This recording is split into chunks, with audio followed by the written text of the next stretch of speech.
Сәлем достар, бүгін Орал қаласында күн өте керемет болып тұр екен, және де шыршаларды аппақ қарға малынып, әдемі көрініс беріп тұр.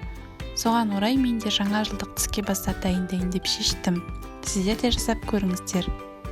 Видеоны соңына дейін қарап, каналыма тіркеліп лайк басып пікір қалдыруды ұмытпаңыздар. Ол үшін бізге қияр, сәбіз, ірімшік және ағаш таяқшалар керек болады.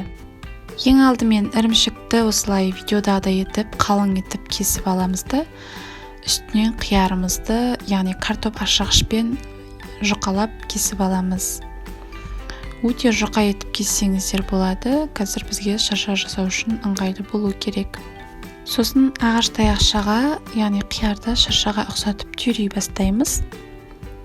Осылай видеодағыдай түйресеңіздер болады. Жетпей жатса тағы да қиярды алып түйрей берсеңіздер болады. Мінекей осылай шыршаға ұқсас бізде қиярымыз дайын болды. Оны, яғни жаңағы ірімшігімізге қадап әдемілеп түйрейтін боламыз. Содан соң үстіне жұлдызша жасайтын боламыз. Ол үшін біз сәбізімізді осылай дөңгелек етіп кесіп аламыз да, жан жағынан алты бұрыштап кесіп жұлдызша жасаймыз. Мінекей жұлдызшамыз дайын. Енді шыршамыздың төбесіне түйрейтін боламыз.